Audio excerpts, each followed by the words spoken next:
Hello everyone, my name is Vijayshree and electrical knowledge in Hindi channel में आप सभी का स्वागत है। तो आज का जो हमारा ट्यूटोरियल है उसका टॉपिक है electrical symbol.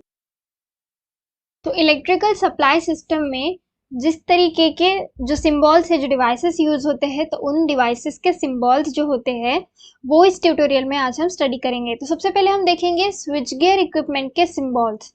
So there are some protective equipments which are used to protect the electrical system. So number one is fuse. Fuse जो होता है एक ऐसा प्रोटेक्टिंग डिवाइस होता है जो एक बार यूज होने के बाद बार बार हम इसको रीयूज नहीं कर सकते। अगर ये एक बार ऑपरेट हो गया तो उसको फिर रिप्लेस करना पड़ेगा दूसरे नए डिवाइस के साथ। तो ये जो फ्यूज है इसका सिंबल इस तरीके से कुछ है, एक रेक्टेंगुलर बॉक्स है, उसमें से एक लाइन बनी हुई है और ये सिंबल है फ्यूज का। और ये इसका फंक्शन क्या है? To protect circuit against over current and short circuit currents. तो ओवर करंट और शॉर्ट सर्किट करंट से जो है हमारे सिस्टम को ये प्रोटेक्ट करने का काम करता है। Then number two is circuit breaker.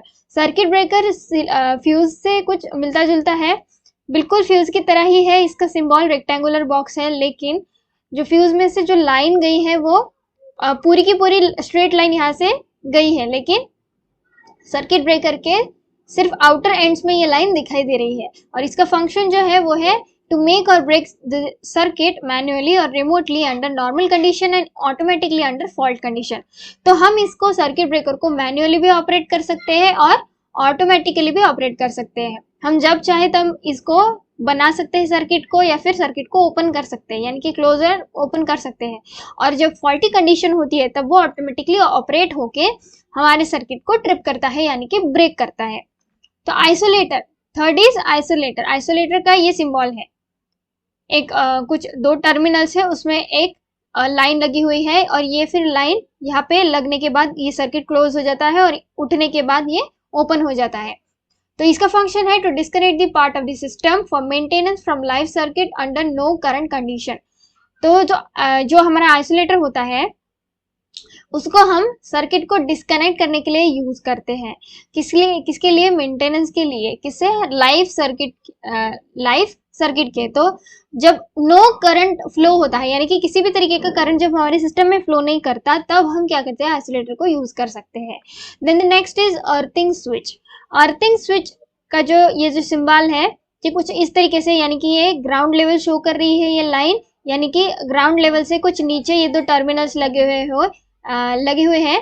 तो ये जो टर्मिनल्स है इसी से बिल्कुल आइसोलेटर की सिमिलर है, यानी कि ये जो लाइन है ये फिर यहाँ पे लगने के बाद सर्किट हमारा क्लोज होता है और अलग होने के बाद हमारा सर्किट ओपन होता है। तो इसका फंक्शन क्या है? To discharge the voltage on the line. Discharge करता है वोल्टेज को इस पे, लाइन पे, due to the charge of line capacitance to earth. और after disconnecting line from live section, क्या बोला है? ये क्या करता है? वोल्टेज को डिस्चार्ज करता है। कहाँ पे? लाइन पे। किसके बाद? डिस्कनेक्शन के बाद लाइन को लाइव सेक्शन से, लाइन को जो है लाइव सेक्शन से डिस्कनेक्ट करने के बाद ये क्या करता है? वोल्टेज को लाइन पे डिस्चार्ज करने का काम करता है। Then the next one is lightning arrester. Lightning arrester या फिर लाइटनिंग अरेस्टर इसको बोल सकते हैं। तो ये जो डिवाइस है, तो ये जो लाइटनिंग अरेस्टर है, ये लाइटनिंग अरेस्टर हम जब भी हमारे एरिया में कभी भी कोई लाइटनिंग गिरती है तो वो लाइटनिंग डायरेक्टली कहाँ पे गिरती है? खास करके ट्रांसमिशन डिस्ट्रीब्यूशन जो भी हमारे पोल्स लगे हुए हैं उस पे आके अट्रैक्ट होके गिरती है, तो उस पे ये लगा हुआ होता है लाइटनिंग अरेस्टर। इसका सिंबल है ये, जो कि ये ट्रांसमिशन लाइन शो कर रहा है और ये प्रोटेक्शन डिवाइस करके एक सिंबल यहाँ पे शो कर रहा है। तो ये जो लाइटनिंग अरेस्टर है इसका काम क्या है? ये क्या करता है? डाइवर्ट करता है हाई वोल्टेज सर्ज को टुवर्ड्स द अर्थ। यहाँ पे सिंबल पे पता चल रहा होगा, ये जो है ये ऐसा कुछ, ये है अर्थ। तो ये हाई वोल्टेज सर्जेस को अर्थ में क्या करता है? डिस्चार्ज करता है। तो ये हाई वोल्टेज सर्ज कैसे आती है? लाइटनिंग स्ट्रोक या फिर स्विचिंग सर्जेस की वजह से जो आती है, उसको ये अर्थ में क्या करता है? डाइवर्ट करने का काम करता है। Then the next one is current transformer. Current transformer का कुछ ऐसा सिंबल है, यहाँ पे स्ट्रेट लाइन है और यहाँ पे कुछ इंडक्टर की तरह यहाँ पे दो स्पाइरल कॉइल्स दिख रही है। उसका काम क्या है करंट ट्रांसफार्मर का? To stepping down the magnitude of current for measurement, protection and control. तो मेजरमेंट करने के लिए या फिर प्रोटेक्ट करने के लिए या फिर किसी तरीके का कंट्रोल करने के लिए ये करंट ट्रांसफार्मर करंट को स्टेप डाउन करने का काम करता है। Then the next one is potential transformer. Potential transformer का ये कुछ ऐसा सिंबल है, ये जो सिंबल है ये इतना सेक्शन ये जो है ये है हमारे ट्रांसफार्मर का, और यहाँ पे वोल्टेज लगा हुआ है, वोल्टेज मीटर, यहाँ पे वोल्ट मीटर लगा हुआ है, मीन्स ये है पोटेंशियल ट्रांसफार्मर। ओके, तो फिर ये पोटेंशियल ट्रांसफार्मर जो है इसका काम क्या है, to stepping down the magnitude of line voltage for measurement, protection and control with same हमारे करंट ट्रांसफार्मर की तरह। इसको सीटी बोला जाता है, सीटी, एंड ये है पी। तो इसका काम क्या है, स्टेप डाउन करता है ये मैग्नीट्यूड को लाइन वोल्टेज के। उसके बाद आता है ग्राउंड। ग्राउंड का ये बिल्कुल सिंपल सिंबल है ग्राउंड का, और ये ग्राउंड का जो पर्पस है ये क्या करता है, to provide current carrying capability and ensure person safety. अब ये प्रोवाइड करता है करंट कैरिंग कैपेबिलिटी को ये ग्राउंड, और उसके साथ साथ जो भी उस एरिया में खड़ा हुआ जो पर्सन है, जो भी लिविंग बीइंग है, उसको जो है उसकी सेफ्टी इंश्योर करने का काम ये ग्राउंड करता है। उसके बाद है बैटरी। बैटरी का कुछ एक बड़ी प्लेट है, एक छोटी प्लेट है, और ये है पॉजिटिव, बड़ी प्लेट यानी कि पॉजिटिव एंड छोटी प्लेट यानी कि नेगेटिव। ये सिंपल सिंबल है बैटरी का, और किसके लिए यूज होता है, बैटरी का स्टोरिंग का काम होता है और सप्लाई प्रोवाइड करने के लिए भी यूज किया जाता है। उसके बाद आता है रेजिस्टर। अब रेजिस्टर ये जो है सिंपल यहाँ पे कुछ ये ऐसे सर्जेस टाइप सिंबल दिख रहा है, और इसका काम क्या है, बेसिकली ये करंट को लिमिट करता है यानी कि अपोज करता है। उसके बाद आता है पोटेंशियोमीटर। पोटेंशियोमीटर बिल्कुल रेजिस्टर की तरह ही दिख रहा है, खाली यहाँ पे एक एरो लगा हुआ है, और इसका काम क्या है, to measure displacement in any direction. किसी भी डायरेक्शन में किसी भी तरीके का डिस्प्लेसमेंट होता है तो ये पोटेंशियोमीटर यहाँ पे यूज किया जाता है। Then trimmer. तो ट्रिमर का काम क्या है, ट्रिमर ये कुछ बिल्कुल पोटेंशियोमीटर या फिर रेजिस्टर की तरह ही, खास सिर्फ इसमें फर्क ये है कि ये जो एरो है इसमें टेढ़ा लगा हुआ है, यानी कि ये शो कर रहा है कि कुछ ना कुछ ये काटने का यानी कि ट्रिम करने का काम करता है।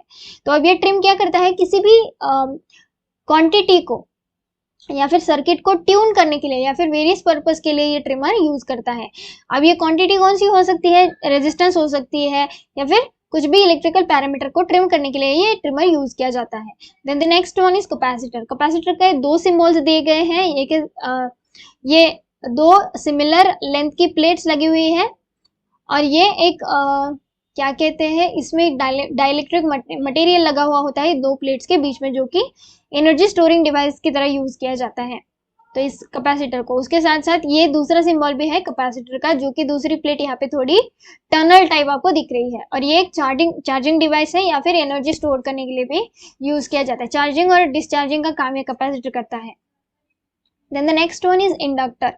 इंडक्टर एक स्पाइरल कॉइल की तरह है, और ये दूसरा सिंबल है इंडक्टर का, और इसका काम क्या है, टू लिमिट द करंट या फिर storing energy. Then the AC source. AC source है यानी कि ये यहाँ पे एक सर्कल दिख रहा है, और यहाँ पे ये एक ऐसा कुछ सप्लाई टाइप दिख रहा है, यानी कि ये शो कर रहा है कि ये अल्टरनेटिंग करंट का सोर्स है, और ये क्या करता है, सप्लाई प्रोवाइड करने का काम करता है। Then the next one is diode. Diode जो होता है वो रेक्टिफायर में यूज किया जाता है या फिर फिल्टर में भी यूज किया जाता है, वेरियस इलेक्ट्रॉनिक पर्पजेस के लिए डायोड को यूज किया जाता है। Then the next one is inverter. तो इन्वर्टर जो होता है वो कंट्रोल करता है हमारे वोल्टेज को एंड फ्रीक्वेंसी के, किसके, पावर सप्लाई के फ्रीक्वेंसी को कंट्रोल करने का काम करता है। क्या, वोल्टेज एंड फ्रीक्वेंसी को कंट्रोल करने का काम ये इन्वर्टर करता है। इन्वर्टर का बेसिकली काम क्या होता है, रेक्टिफायर क्या करता है, हमारे एसी को डीसी में कन्वर्ट करता है, और डीसी को एसी में कन्वर्ट करने का काम क्या करता है, कौन करता है, इन्वर्टर करता है। सॉरी आपको दिख नहीं रहा होगा, लेट मी इरेज इट। हाँ, अब देखिए, एसी को डीसी में कन्वर्ट करने का काम कौन करता है, रेक्टिफायर, और डीसी को एसी में कन्वर्ट करने का काम कौन करता है, हमारा इन्वर्टर। अब the next one is buffer. तो बफर का ये सिंबल जो है ये इन्वर्टर से मिलता जुलता है, खाली यहाँ पे एक पॉइंट लगा हुआ है और बफर में यहाँ पे पॉइंट नहीं है, और ये क्या करता है, प्रिवेंट करता है सिग्नल सोर्स को। सिग्नल सोर्स को प्रिवेंट करने का काम कौन करता है, बफर। तो ये था हमारा आज का ट्यूटोरियल। यहाँ पे हमने आज 7 प्रोटेक्टिव डिवाइसेस के बारे में पढ़ा, और उसके बाद 8 to 18 जो डिवाइसेस है, यानी कि ऑलमोस्ट 10 डिवाइस कुछ हमने एक्स्ट्रा पढ़े जो कि रिलेट करते हैं हमारी इलेक्ट्रिकल सप्लाई सिस्टम से। ओके, तो ये था हमारा आज का ट्यूटोरियल। आई होप आपको ये वीडियो पसंद आया होगा। अगर वीडियो पसंद आए तो प्लीज़ वीडियो को लाइक कर दीजिए, चैनल को सब्सक्राइब कर दीजिए और बेल नोटिफिकेशन को प्रेस करना ना भूलें ताकि आपको अनदर वीडियोस जो हमारे आते हैं उसकी नोटिफिकेशन रेगुलर मिलती रहे। ओके, तो मिलते हैं हम नेक्स्ट ट्यूटोरियल में।